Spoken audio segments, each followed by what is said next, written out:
Welcome back to Let's Play Hot Wheels Micro Racers. So we're here with Vert, and probably his preferred environment, being on the beach, some water-related endeavors.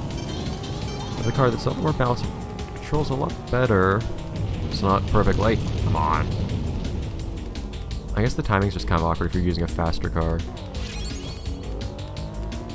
Trying to not hit that. Because the timing's different depending on which car you're using, of course. Nothing to find here? No. So, I guess we'll just go through this race just to try out Vert. But otherwise, until then, and the gang's all here. You're not being running into any clones, aside from either Vert's clone or the Vert that wasn't a clone everybody thought was a clone.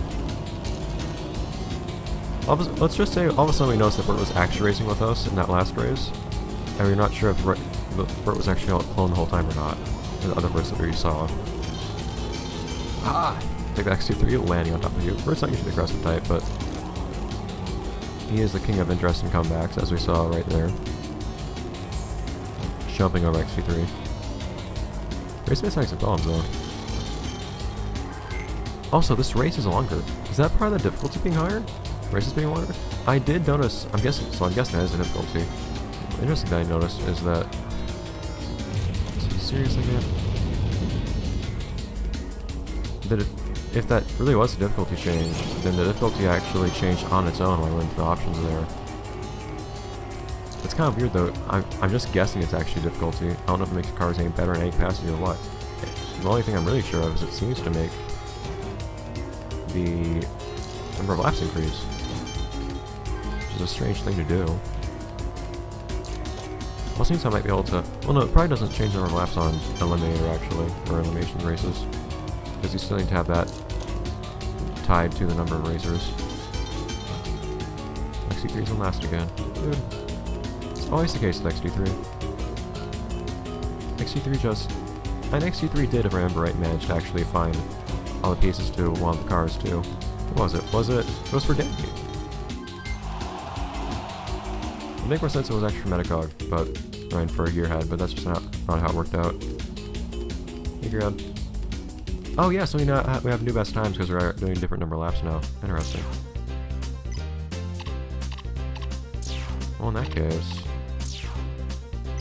yes, we just have these two options. I'm guessing it's gonna go down to 2.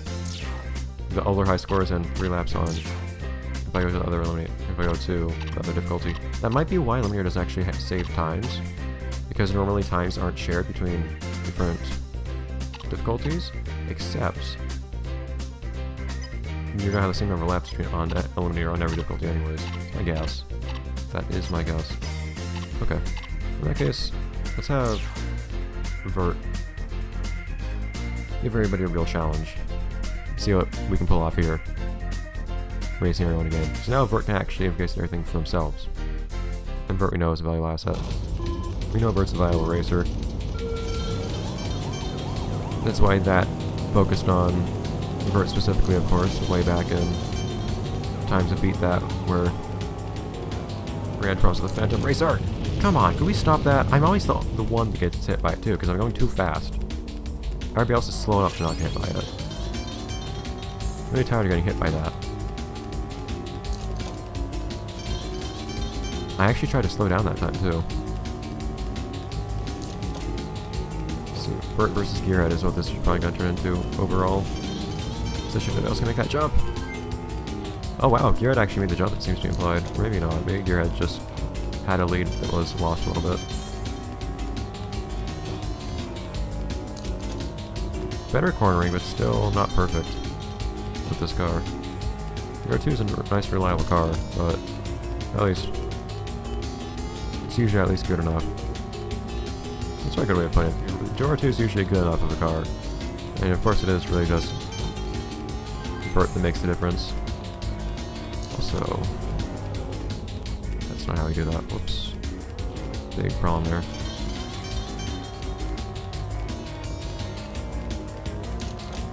So we're gonna have to catch up. The other cars still can't make that jump, so it's trivial getting ahead of them. But if Gira can actually make this jump, oh, Gira actually boosted across the jump like he should have. The gear knows what he's doing, as one would expect. So it's actually going to provide something of a challenge for Vert, as long as Vert doesn't do stupid things like getting hit by hazards and accidentally going backwards like I said earlier. Blocking him, preventing him from passing. There's actually a little entrance you see on that sandcastle to the left there. It's just a texture. It's a little weird trying. I used to think that because of all the secrets in this game, you could try to go into that and then go into it, but it's not the case. Anyways. Was that our new record? I'm not sure actually. That's probably our best time because we didn't actually try to get any secrets that time. On to the next one. You know, I also can't help but think to myself, as everybody races through here, but then again, for any reason as to why they're all small, and what's happening and all that, and if there's anything else to be found. You know, we haven't seen any clones of anybody else, which is interesting, but still. Listen to that boost sound that Vert's car has. Why is Vert's car... What is that sound supposed to be? Can't tell. It's like this weird, like, guitar solo type of thing. It sounds like guitar. I can actually almost make that turn without hitting walls. Emphasis on almost, but this car actually has a combination of speed and handling. As incredible as, say, Danny's car or anything, in terms of speed. I don't remember what the handling on the car is actually like now I think about it. In any case, you can actually turn this car, unlike in Gearheads. Oh, that book was rendering wrong on the top right corner there for a moment. White book drawn on top of things that it shouldn't be drawn on top of. Like I can actually make this turn here. Feels like in Gearhead's car and Screaming Holler, I'm just gonna fly off the side of the table there whenever I try to make that turn. I like how the purple part of that ramp actually kind of lines you up for that jump. I've never had to worry about not making it in this playthrough because of it, although you could definitely miss it, I'm sure. No doubt. Yeah, so I can actually consistently take most of the routes that I want to take with this car, since this car's actually able to turn.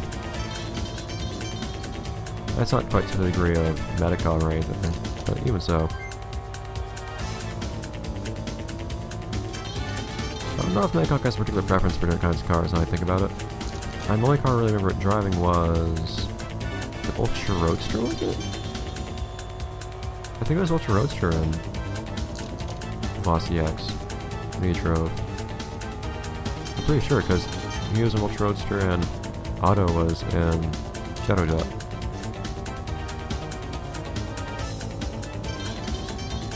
Try to use boost when I'm actually going straight so I can use it. Otherwise what's happening is I'm trying to use boost, but then I'm immediately trying to turn and get rid of all that speed that I just got.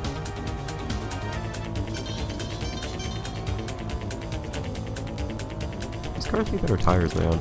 They're sliding everywhere.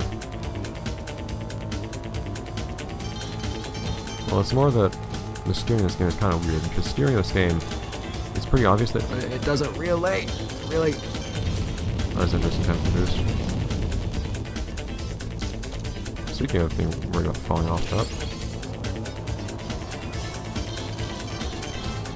But it feels... What is it even going on about?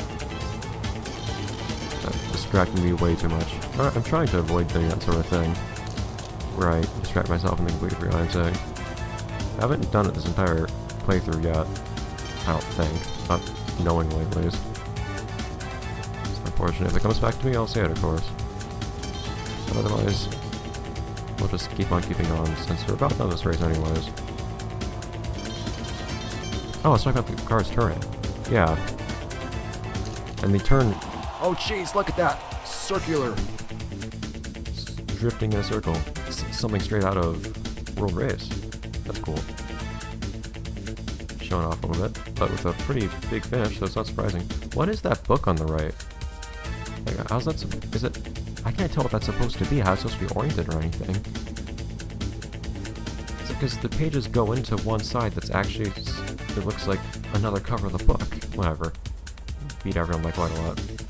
But you turn way too quickly. Like, your tires are not making you turn that quickly. There's some mysterious force rotating your car instead. That's how you end up drifting so much. Anyways, nobody else is coming for a long time. Enjoy your record, Vert.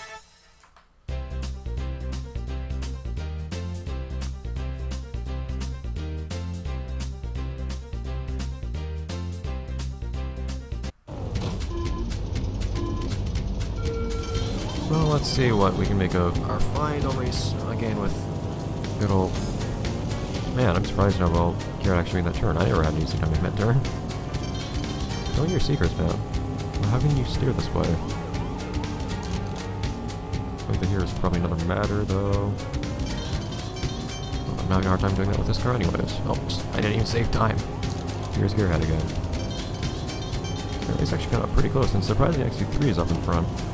I'd be surprised if that lasts, but it's cool to see. I think Gearhead might just be protecting XC3 in some capacity, or XC3 might just be trying to keep up with that and impress Gearhead, who knows. Although, doesn't seem to be the case anymore. Nope, XC3's doing okay. Okay job. This does feel like it actually increased the difficulty of the levels. Or the races, because I do feel like I'm usually forced to actually put in a little bit of effort now. Thing is, there's evidently one more difficulty above this, which is interesting to think about. Although, I'm not using the best car I could be using right now anyways. Oh wait, no, I'm using the last car I unlocked. Maybe I am using the best car I could be using right now. I am curious if you unlocked this car before, and the other unlockable car, so if you beat a tournament. You unlock, specifically... Whoa! The DR2. Or maybe it is that you unlock all the cars in order, and then... I'm pretty sure I specifically remember having... I specifically remember having actually built the last car before, instead of unlocking it with a tournament. It might be that you unlock all the cars in order, regardless of how you unlock them, which would mean that you collect the parts individually for... Say, I could have collected the parts for the Diora, maybe, if I had unlocked another car with a tournament first. That's my guess. I don't know if that's really sure or not. By the way, in case you're wondering, no, I'm pretty sure there's nothing you can do by going into the hole that train comes in through, that little mouse hole. It's a good question as to why there's actually a hole in this house for that train to go through now that I think about it. Garrett's holding his ground. This is XC3 against Raceman, actually. It's kind of surprising. C3 is doing pretty alright.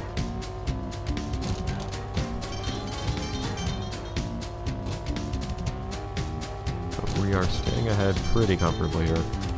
I actually find this is the track where I have the least feeling of there being a threat of somebody passing me.